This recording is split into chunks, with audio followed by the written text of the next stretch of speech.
Hello everybody, welcome back, C-Ray Tech here. In today's video I'm really excited to show you guys my biggest brushless quad.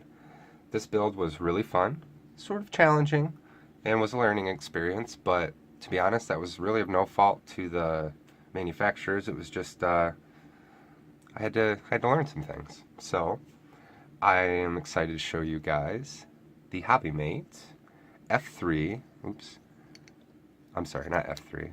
This is a 3-inch, 145mm racing quad build. And you can buy this kit right now at hobbycool.com. Sorry, I bumped the camera. I'll go over briefly the specs and everything you get with it, and then we'll pop it open and we'll dive in and take a look at everything. So this is a 145mm frame that runs 3-inch props. It's got a 4mm bottom plate. The arms are really nice and thick, super rigid. The top plate is 1.5mm along with the camera mounting plates. This supports a 30.5 by 30.5mm flight controller.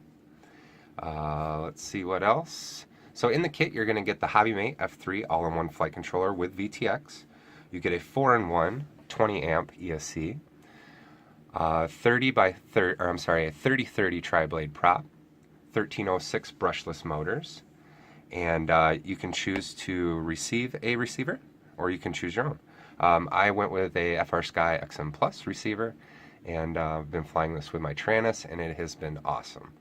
They do also offer 1406 motor options, so you can have a little bit bigger motor if you'd like.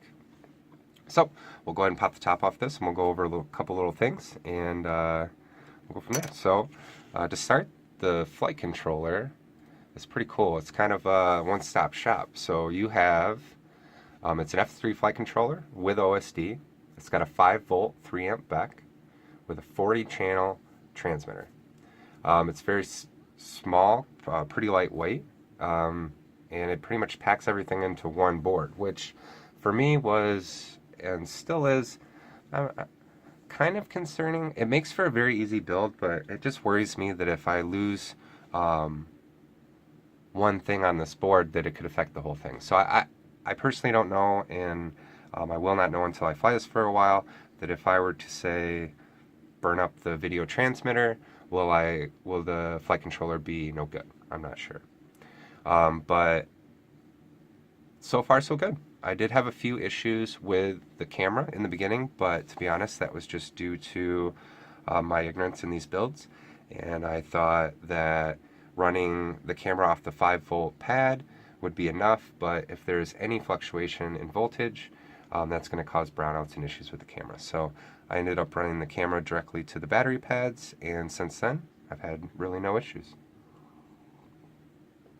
So like I said, I'm using an XM Plus. We've got the flight controller here, and then below that we've got our 20-amp ESC.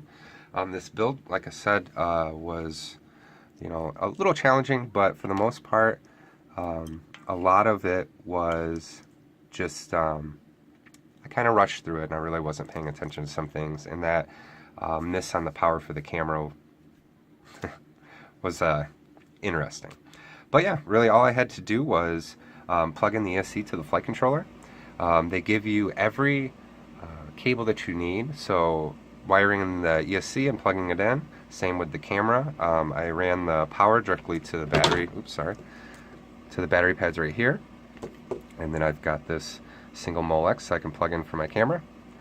And that was pretty much it. I mean, I soldered on my motors, and I mean, this is a pretty clean and easy build. One thing I did, because I preferred it this way, was originally they route your RPSMA connector up through here, and it stands straight up. I had concerns that over time I would end up breaking it in crashes. Being that this is my first bigger quad, I imagine that I'm going to thrash this pretty heavy, and probably crash it quite a bit. So I printed out a TPU antenna holder, so it kind of sets it out at an angle towards the back.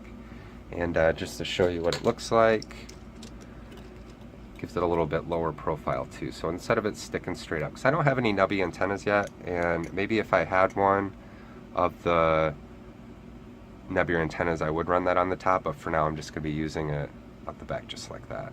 And yeah, so this is 25 milliwatts, 200 and 500 milliwatts. I have flown this up to 200 milliwatts, and it was great. I mean, this thing is very fast. I've been babying it, taking it out to only fields. The weather has been incredibly questionable lately.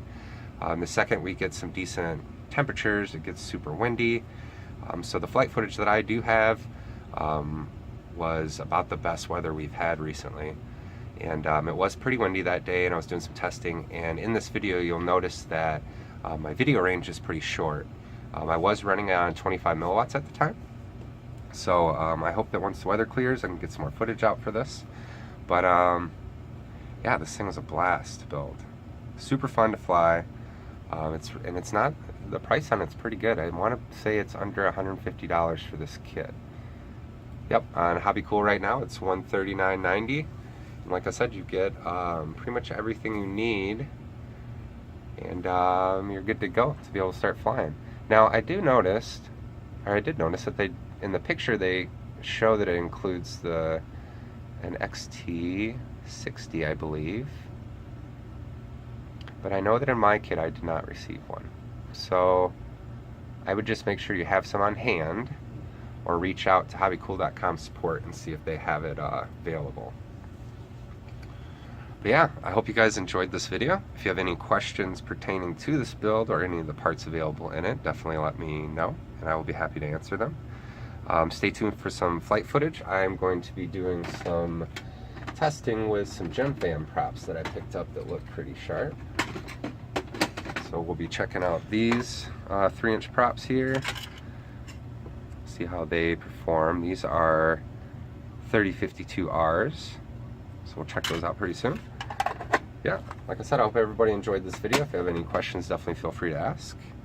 If you could like, share, and subscribe, I would greatly appreciate it. And go ahead and shoot over to hobbycool.com. Take a look at the stuff they have over there. They got a lot of cool stuff right now. And also, right now, Hobbymate has a deal on LiPo bags. You can head over to, I'll put a card up in the top of the video so you guys can check that one out. You can get 2 really nice LiPo bags for, I think it's like 15 bucks. And they're fire safe, explosion proof, so they're pretty much everything you need to keep yourself safe when you're charging your LiPos. But that's enough rambling, so yeah, hope everybody has a good one, and as always, fly safe and fly often.